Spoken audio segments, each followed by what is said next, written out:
Welcome to Investing with IBD podcast, sponsored this week by Growth Stock Mentor. I'm Justin Nielsen, your host. It's Wednesday, October 13th, 2021. And folks, buckle your seatbelts. We've got a show for you today.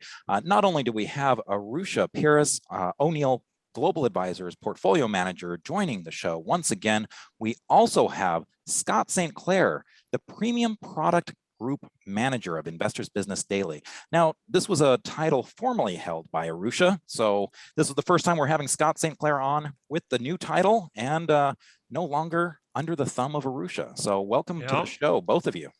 It's like when, once Bill Belichick retires, somebody is still going to have to coach the New England Patriots, right? And when Arusha retired, somebody had to take his spot. Well, yes. that was a very nice compliment there, Scott. I was thinking more that there's a sucker born every day. So.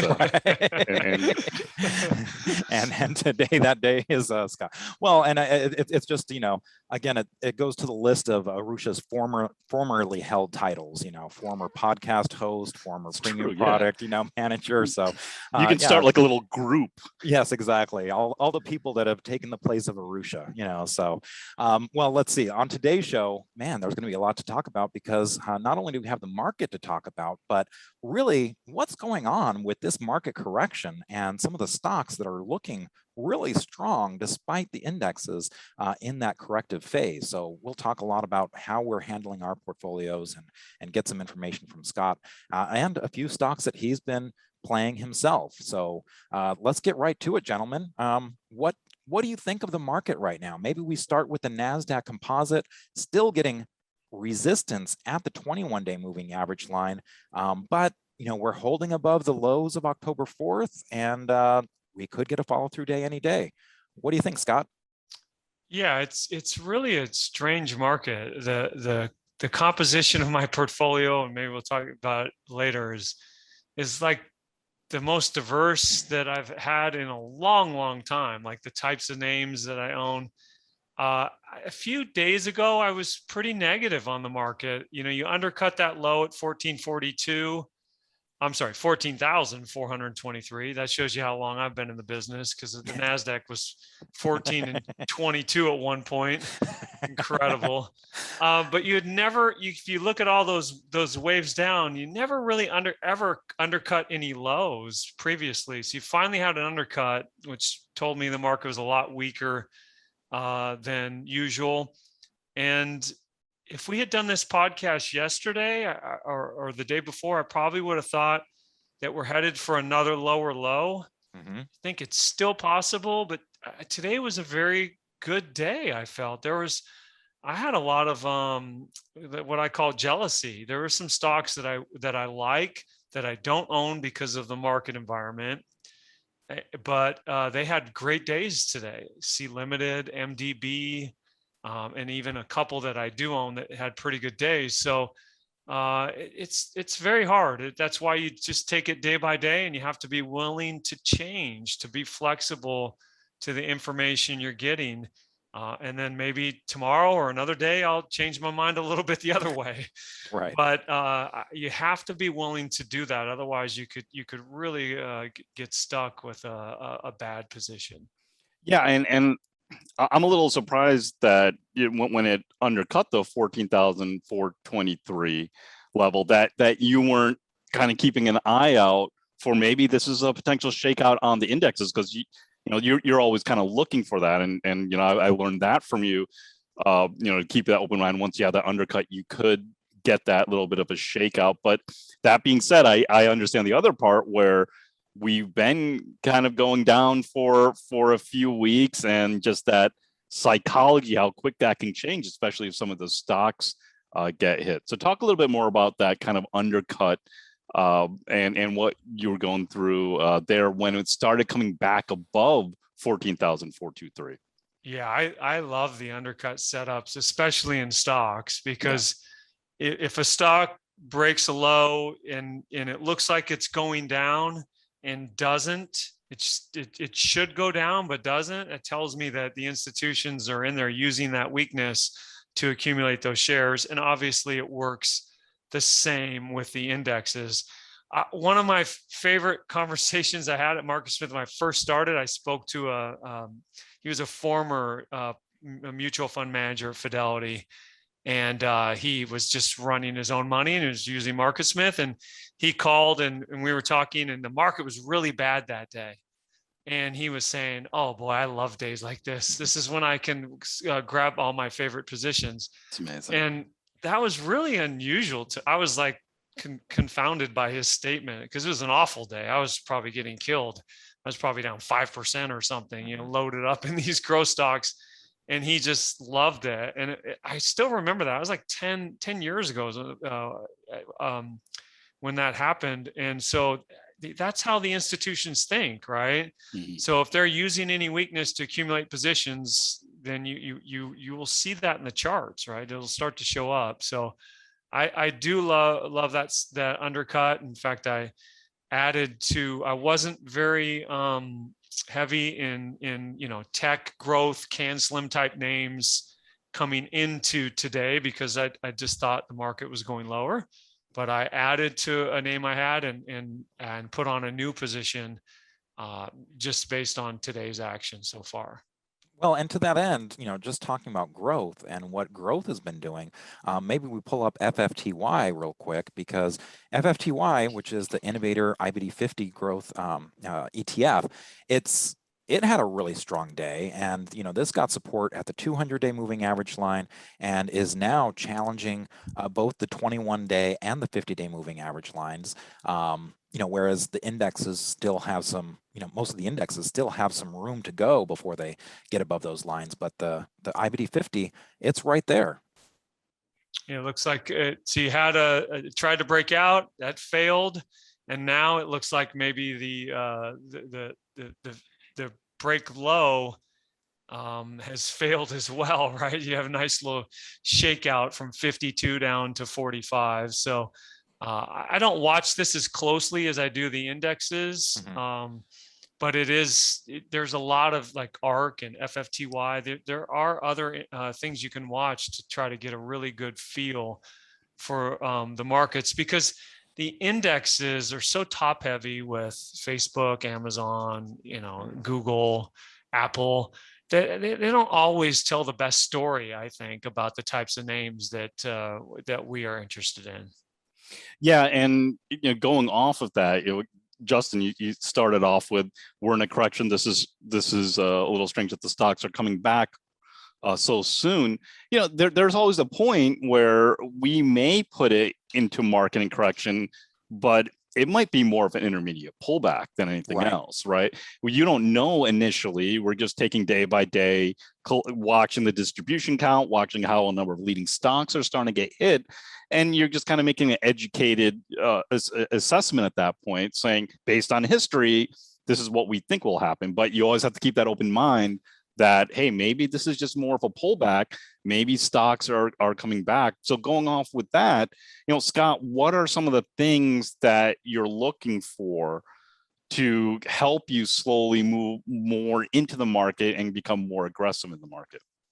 Well, the number one thing is higher prices. I just think you just want to buy stocks that don't want to go down. And it's hard psychologically, if you like XYZ at 100, to buy it at 105, 110.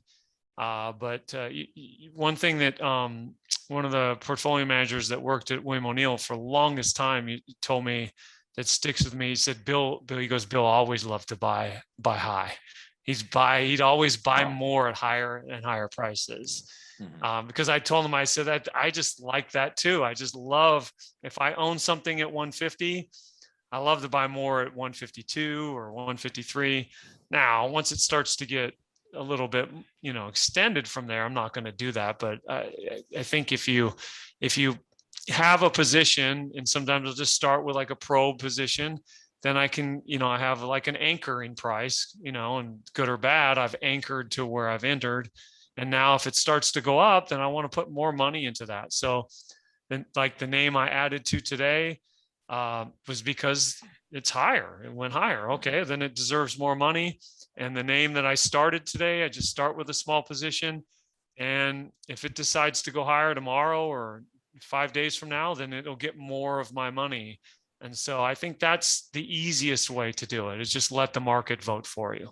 Yeah, it's a market feedback mechanism. Once your decisions are proven correct, then you can kind of dole more money out to the ones where, again, those decisions have been proven to be correct. So let's go ahead and take a break real quick. And when we come back, we're going to get into a little bit more of this whole idea of what we should be doing while the market is still in a correction, and what things you can look for to put on your radar so that you're ready for a market turn. Stay tuned. Bill O'Neill, founder of IBD and a legend in the world of growth stock investing, mentored Jim Ropel, and it changed Jim's life. Now, Jim is here to mentor you. Take your free trial on growthstockmentor.com. Every week, you'll get Jim's thoughts on the market, his Ride the Wave plan, Jim's favorite true market leaders, 2 updates each week, and a live members-only meeting once a month.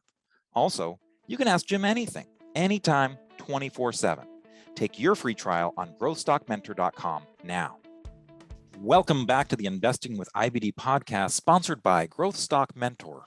It's Justin Nielsen here, along with my special guest every week, Arusha Puris, and today's guest, Scott St. Clair. And Scott St. Clair, by the way, you can reach him on Twitter at Zen in the Markets. So Scott, let's talk a little bit more about, while we are in this corrective phase, kind of in the indexes, what is your typical action that you do? What do you do during a correction? And how do you stay engaged, looking for stocks, but not getting too heavily involved to where you get chopped up? What's your strategy? I tend to do the same thing, regardless of market correction, market and uptrend. Mm-hmm. I tend to, every Sunday, just go through as many lists, as many screens, as many reports as I can, just to try to stay on top of the market. I think it gives me a good feel for the market. As far as, how stocks are looking, I like to look at a lot of stocks. And then I just set alerts for the stocks and the price points that I'm interested in. And then I let the market do its thing, and if the market's good, more of those alerts are going to go off. And if the more market's ideas bad, will come up. Yeah, that's true. Yep, I'll have more alerts for sure. And if the market's poor, then you just, Monday through Friday, you're just, you're not doing a whole lot. But I don't like to get too far away from the market. I'm almost always have something in the market, some type of position probing. I think the last time I was all the way in cash was in the original COVID crisis that really, what's that, February, March of 2020. Right. I usually have some stock that I feel like is so strong, I want to try to hold on to it. But if the market's really bad, it's going to push me out of that name, of course. But mostly I'm in, because I just think, for me anyways, by having a position, I just get I got to have skin in the game. I got to have something in there. I got to feel it a little bit, right? Whether I'm winning or losing versus, paper trading or something like that. And Scott, what are some of the characteristics that you look? So you're looking through tons of stocks. What are a few of the characteristics that really pop out at you? So maybe a number of stocks are getting hit hard, right? And then suddenly you stop and you're looking at this one stock and why is this stock, popping out to me? What sticks out to you to make you write it down or set an alert on it? So initially, it's always like relative strength. It's the price. It's a stock that, especially if the market's coming down, that doesn't want to go down. If the market's, and that's one thing about corrections that a lot of people don't like them. We don't want to sit around. We always prefer to be making money, but it's hard to separate the good from the bad in an uptrend. It's rising tide lifts all boats. But in a correction, it's the best merchandise just will refuse to go down. It sticks out like a sore thumb. So I love relative strength. I love the RS line. That's probably, or for sure, my favorite technical indicator. I think it just gives you the best way to visually see the stocks that don't want to go down versus you saying, oh, I think XYZ is a great stock. I think I'll buy that for the next up leg. Yeah.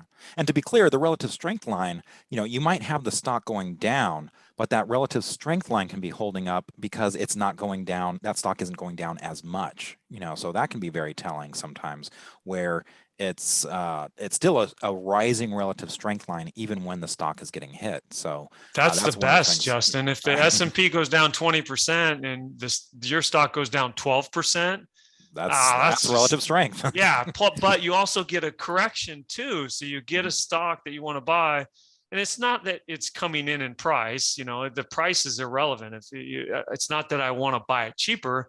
It's just showing so much strength, and then also it allows either a pullback to a moving average if that's the way you prefer to buy, or it allows a stock to build a base. If the market's going up, the best stocks, they don't build bases. Why should they? The market's going up. So you need that pullback in the market.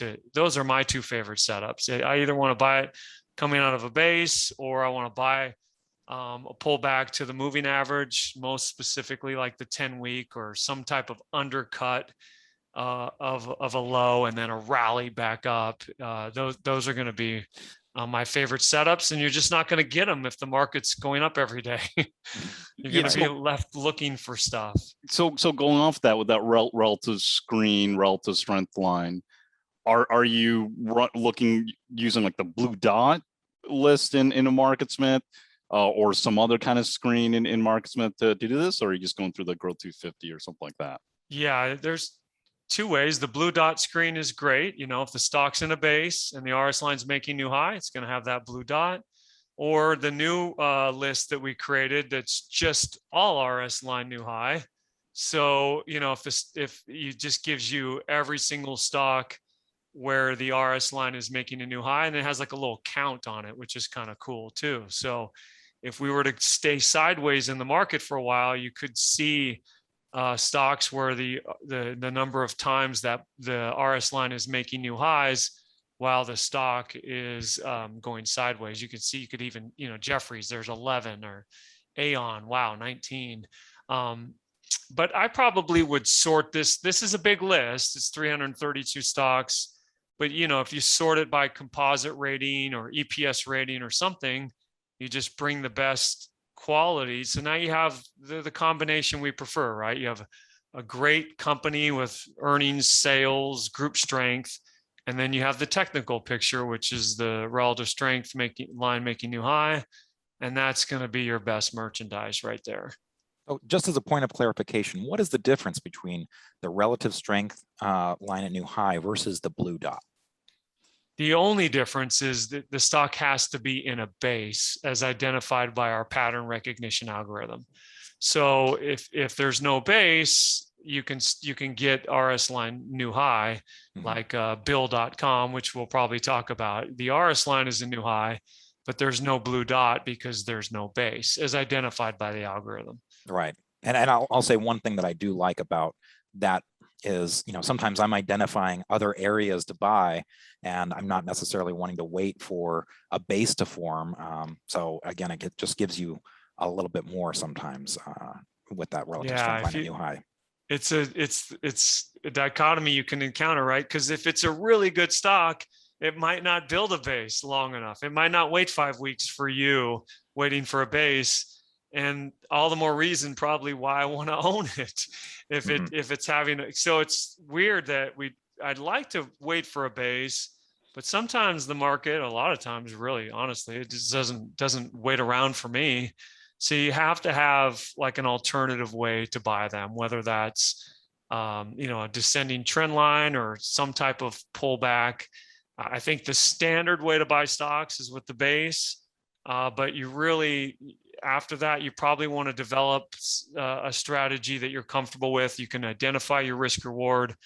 That's an alternative, and for me, it's either an undercut or a pullback to the 10-week line, or even something as simple as a really, really bad day in the market that comes out of the blue. And I always on my screen will look for stocks that the first ones to go green that day. So I think it was a few days ago, I'm sorry, we had a really bad day in the market, not a few days. I think it was probably like maybe a week and a half ago. Or something like that. there's a really bad day in the market. And, I'm talking about like NASDAQ down 2%, the index 2% or more. Right. And I'm just scouring, looking for anything that doesn't want to go down. And that's an immediate potential watch list candidate.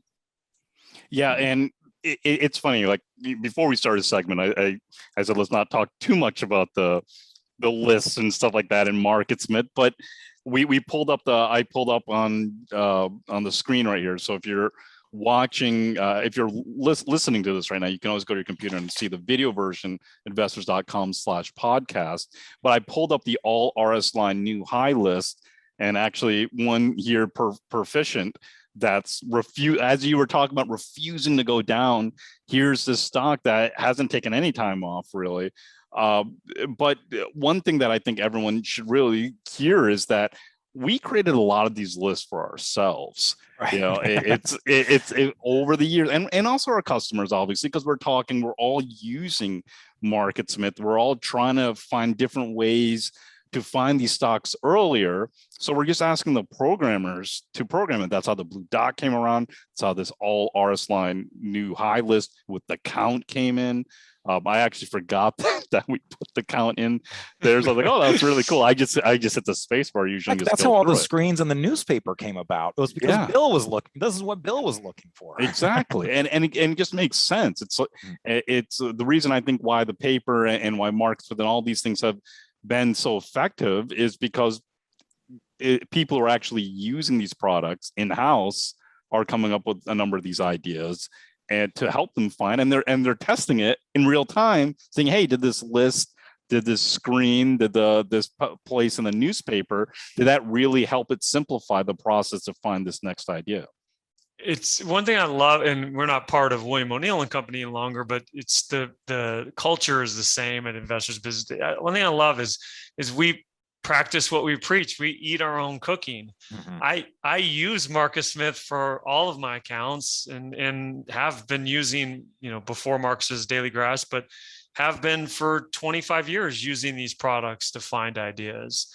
And it's fun to see, like, I know Justin does it, and Chris Gessel and David and all of them, they all use these products to find ideas for their own money, because it's the best out there. I'm not part of IBD anymore, but I'm still using MarketSmith every day. So Scott, really? What's the login? Exactly. Scott, you better continue to be generous. I think there's been a problem with your password. Right, exactly. Or you know what? You should change his password to something like Scott Rocks. Just for fun. Yeah, exactly. I'm gonna change it to Las Vegas Raiders 7 and 9.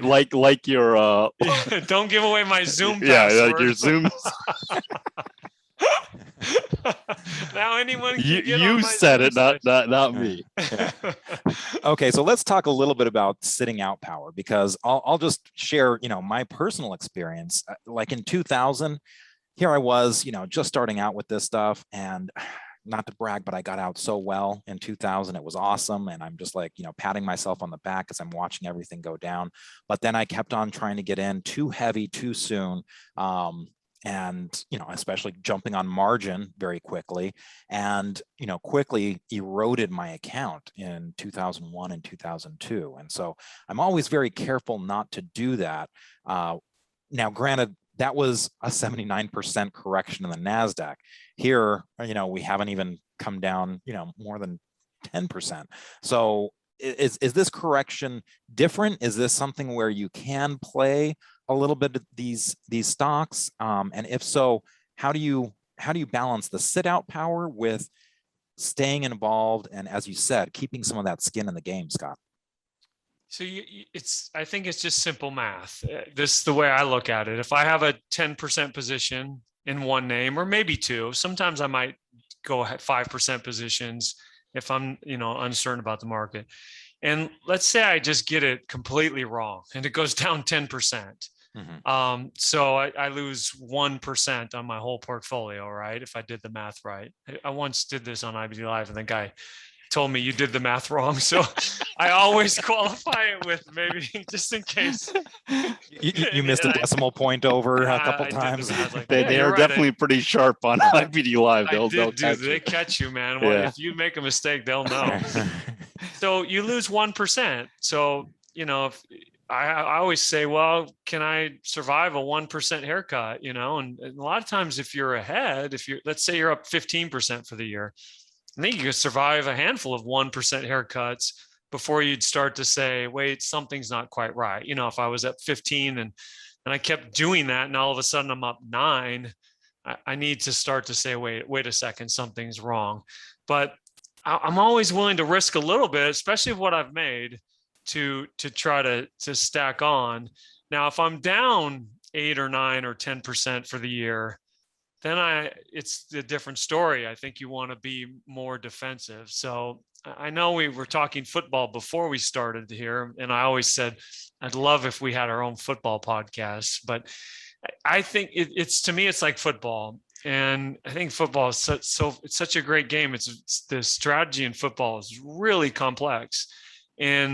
But nowadays they go for it a lot on 4th down, but before they never used to do that, even though the math says that they're not being aggressive enough on 4th down, but they're so nervous. And then there was the high school in Arkansas, I think that where the guy never punted, and then he won like 5 state championships, and people thought, wait a second, maybe the math is right. Right. So if it's 4th and inches from your own 5-yard line, you punt every time, unless there's a minute left in the game and you're down 6. But if it's 4th and 4 from your opponent's 37-yard line, you go for it, because the math says the risk reward of doing so is in your favor. If you get it wrong at the opponent's 37, they still got to go 60 some yards. If you get it wrong at your 5, it's disaster to do that. And so I think that's the same way I think about my portfolio. If I'm doing well, I want to go for it more often on 4th down. And if I'm doing poorly, and it might be 4th and inches, but you know what? I'm not doing that good. I need to punt. I need to be more defensive. So it's a natural ebb and flow each time. Well, okay, let's go ahead and take a break right now. And when we come back, Scott is going to share some of the stocks that are on his radar and how he's handling them in this tricky market. Stay tuned. Bill O'Neill, founder of IBD and a legend in the world of growth stock investing, mentored Jim Ropel, and it changed Jim's life. Now, Jim is here to mentor you. Take your free trial on growthstockmentor.com. Every week, you'll get Jim's thoughts on the market, his Ride the Wave plan, Jim's favorite true market leaders, 2 updates each week, and a live members-only meeting once a month. Also, you can ask Jim anything, anytime, 24/7. Take your free trial on growthstockmentor.com now. Welcome back to Investing with IBD podcast, sponsored by Growth Stock Mentor. It's your host, Justin Nielsen, along with Arusha Paris and our special guest, Scott St. Clair from the MarketSmith Group of Investors Business Daily. So we were talking a lot about some of the stocks and the sitting out power, but you're really, Scott, it seems like you're being driven by what's happening in the individual stocks, your individual portfolio. And that's one of the things that you're using, that feedback, that skin in the game, to kind of let you know what's happening. So maybe you could share with us a few of the stocks that you're keeping an eye on and what they're telling you right now. Sure. So why don't we start with Bill, BILL. Okay. I think I gave away that one already. Mm-hmm. And I do own shares of Bill. So both you and Scott, you and I both own shares. So if me and Arusha are in it, it's got like a 12% really bad chance exactly. of working. Yeah. I mean, it's essentially the going for 4th and inches from your 5-yard line. But you're saying there's a chance in honor of, for the other team, for sure. Yeah. Jim Carrey, I loved that one. So they did a secondary maybe 2 weeks ago or something, and it undercut the low of that secondary price. So that was a kind of a negative to me, because if you bring a bunch of supply, you do 5 million shares or whatever it is, and the institutions get that price, and all of a sudden it goes lower than that. Yeah. So to talk about that a little bit more, because so maybe say the secondary was 253. So I always like when a company does a secondary, and I'm in them all the time, it seems, because when the stocks are going up, Right. they do these secondaries, out of nowhere. It's at least with the earnings, they're coming, so you can prepare yourself mentally, good or bad. But secondaries will come, and it's kind of out of nowhere.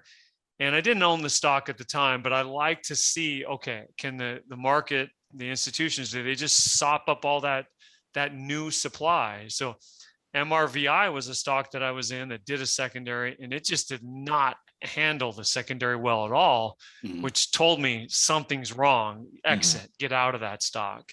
So do you remember what price they issued the secondary? MRVI? Yeah. I can tell you when they announced the secondary, it was on 9/8. You can put your corporate events on. Yeah, but I want to, okay, so. And then they did the secondary. So they announced it on 9/8, the stock is 60. And they do the secondary, and the stock goes, the secondary, I don't remember the price of secondary, but the stock is like 48 at the time.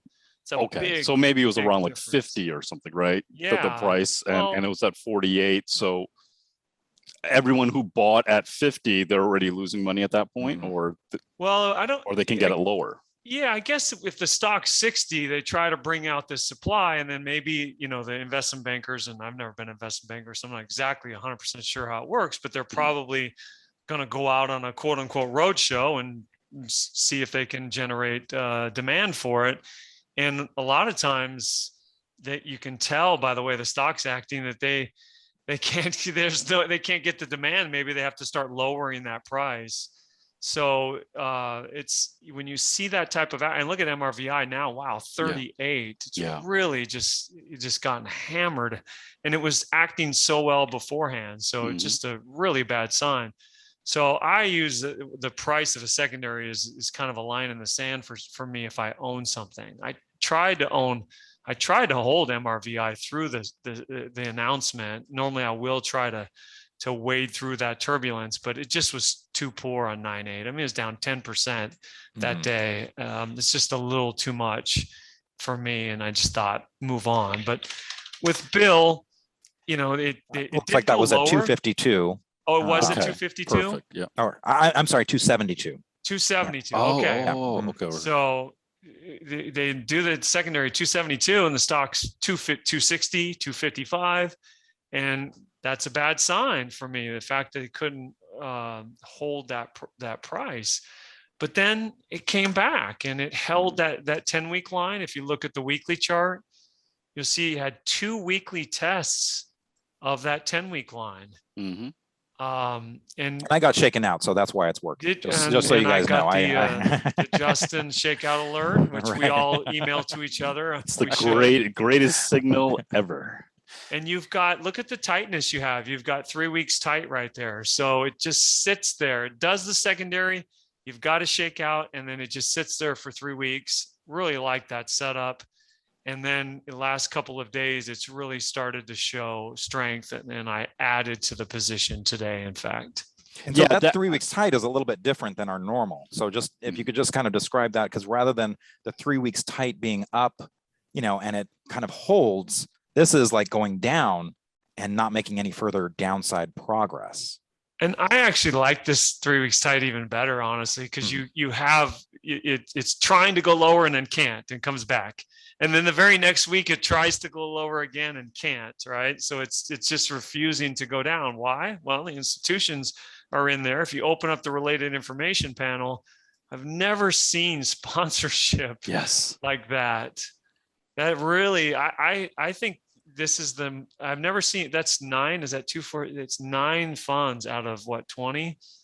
And because some funds have size, like we have small cap, mid cap, and large cap in the IBD mutual fund index, you're never going to get a 20. I've never even seen double digits. This is the most that I can recall since we've introduced this new, relatively new feature here in Marcus Smith. But look at that sponsorship. So those guys are in there supporting the stock as it tried to go lower. And I don't know. I don't believe or think the institutions are in there, where's the 10-week line? Let's buy it there.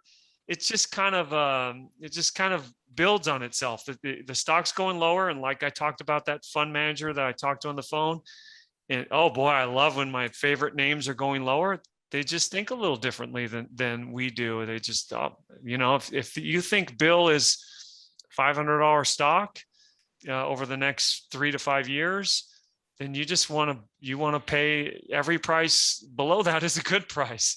So if it's going lower and you don't have the position you'd prefer, if you're Invesco Discovery and you have 0.24% and you want to take it to a 1% position, you got to quadruple your position. That's a lot of buying. That's a lot of stock you got to buy, and that's what causes it to hold up like it did. Yes, Scott, it's really funny. You highlighted the two things that really stuck out to me. That 3 weeks tight, which, yeah, I don't use it that much, but when I saw it, it was just telling me that, okay, this stock, and it goes back to the earlier concept we were talking about at the first segment, this stock doesn't even want to form a base, right? It was just going up. It was trying to fight as much as possible, and it put it 3 weeks tight. And then finally, I just happened to have the related information panel open, and I try to keep it always at the ownership. And I don't think I've ever seen so many funds in a stock. And especially this was a new stock too. This has only been public since December of 2019.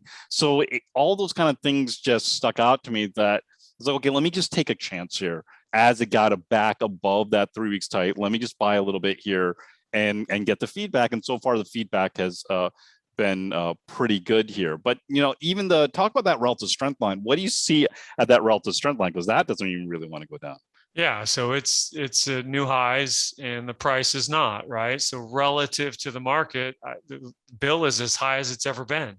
It's kind of a different way to look at it, but relative to the S&P 500, the stock price is as high as it's ever been, right? It's pretty much making a new high as we speak today.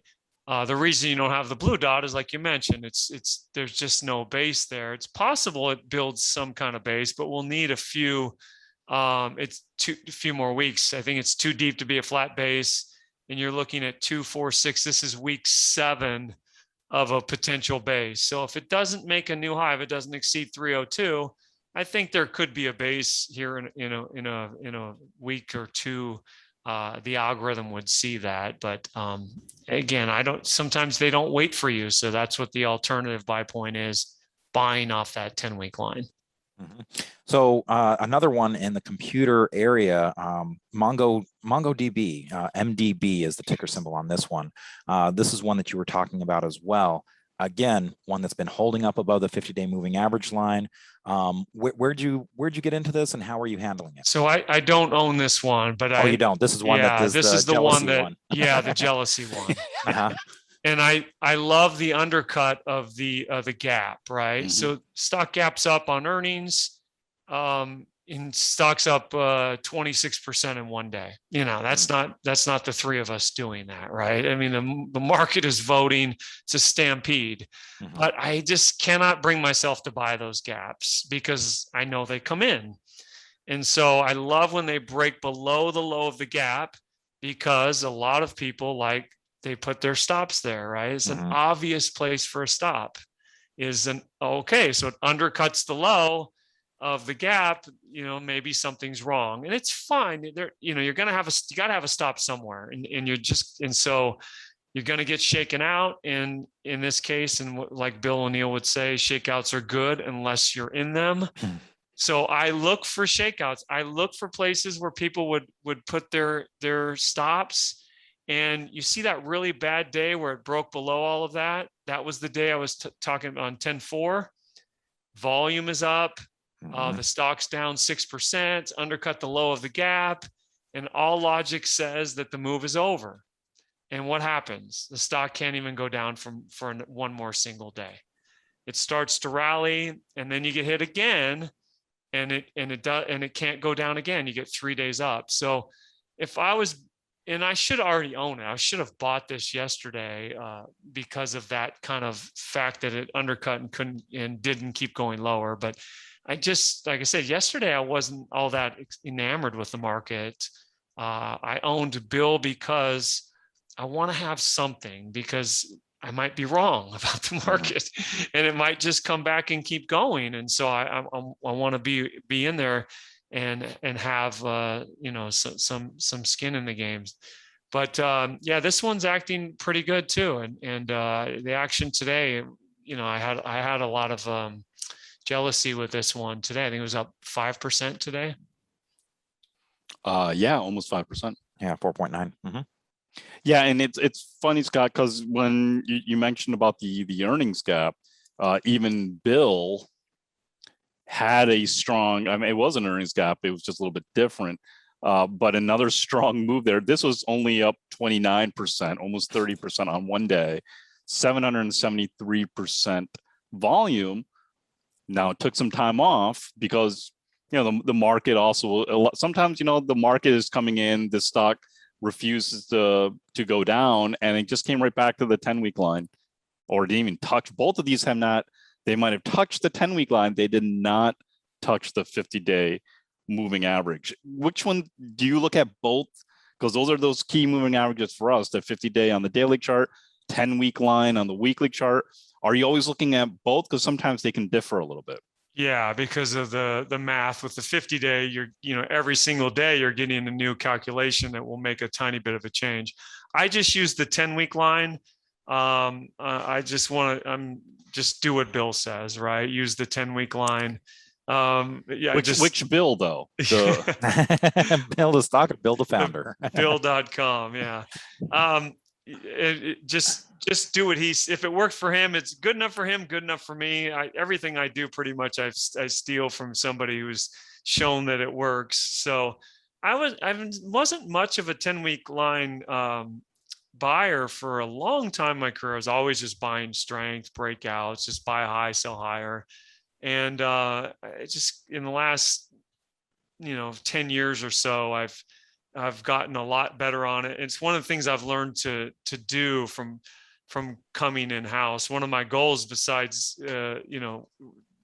working there, was I really wanted to be immersed in the system, and Charles and Mike Webster and Bill and Steve and Arusha, and I could go on and on about all those guys. You just kind of get be around them, and you just I was hopeful that osmosis would take over, and I would learn, some of their little nuances on how they handle positions, how they enter positions, etc. Well, it's funny. That's the exact same motivation. That's the reason why I came, right? And that's probably the reason why we got along so well and immediately, is that we came for a different reason, because we were already studying canceling.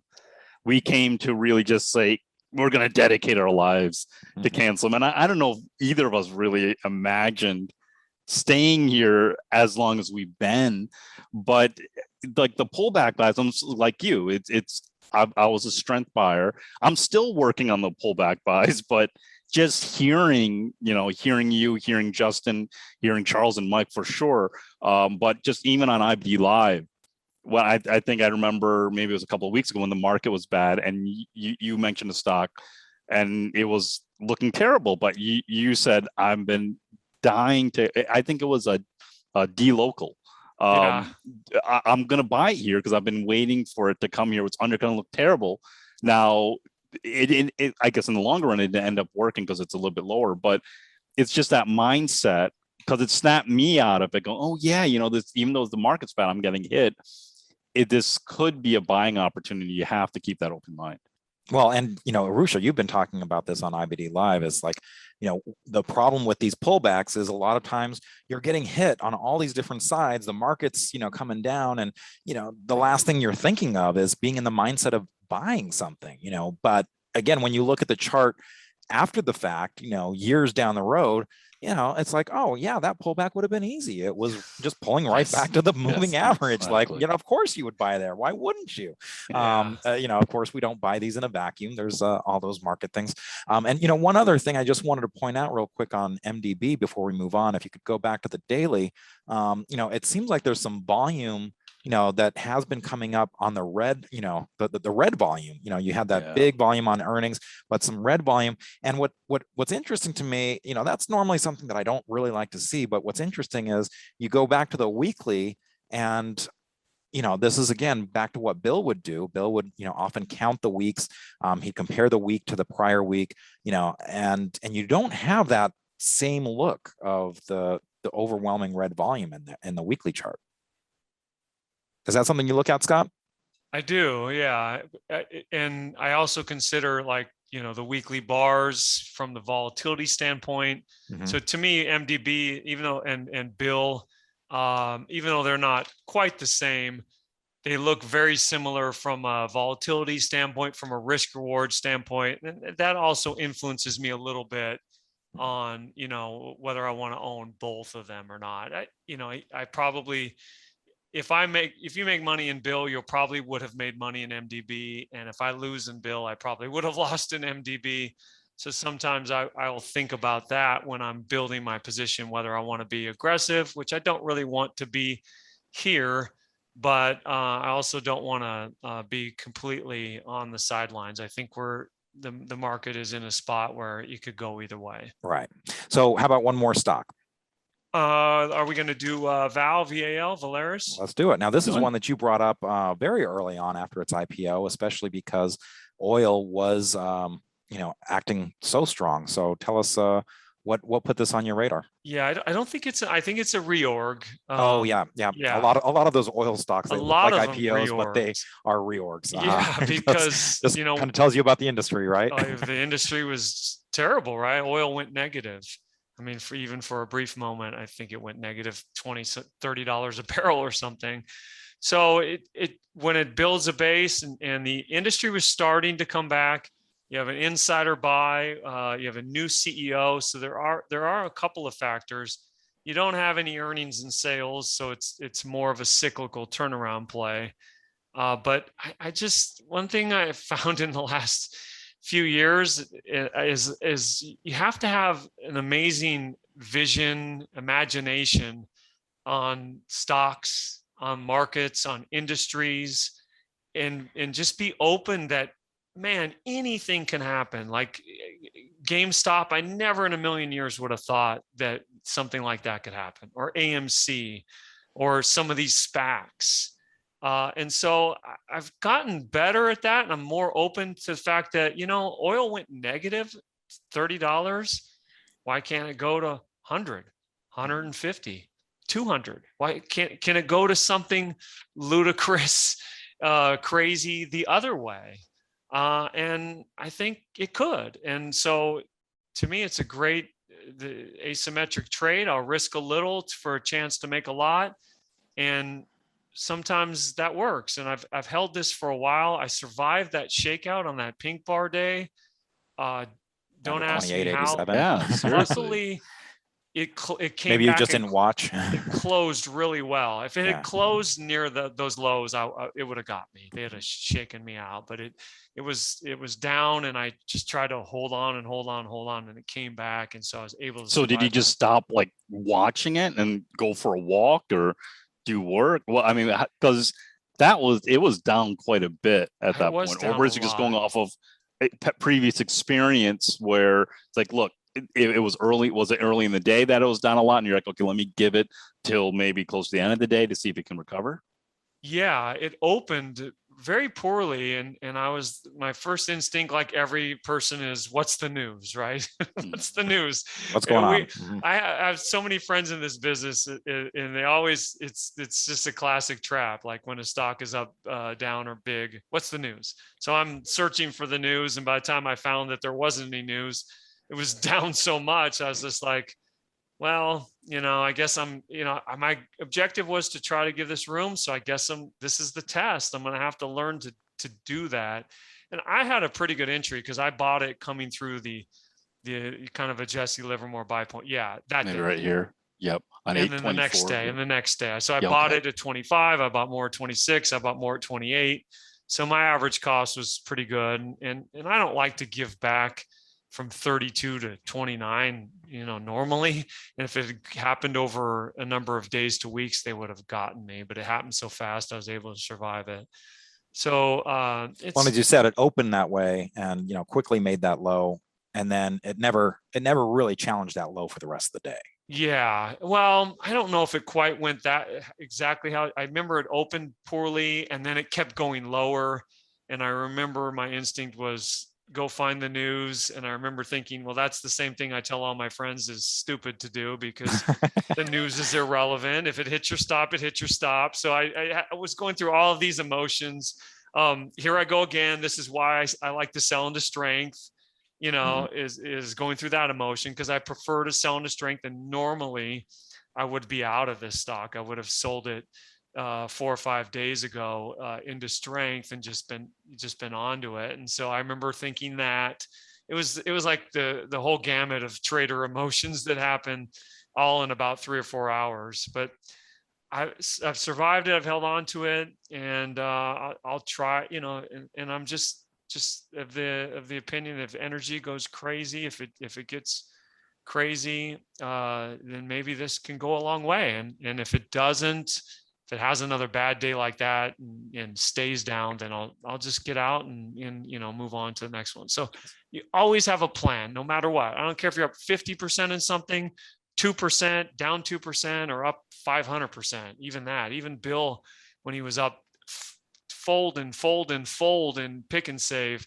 I remember his story about having the red line on the chart where I had a red line on the chart, and I remember it got really close and I was thinking, I'm going to have to start doing some selling, and it never quite got there. So you always should have some type of plan in place for all of your positions. Yeah.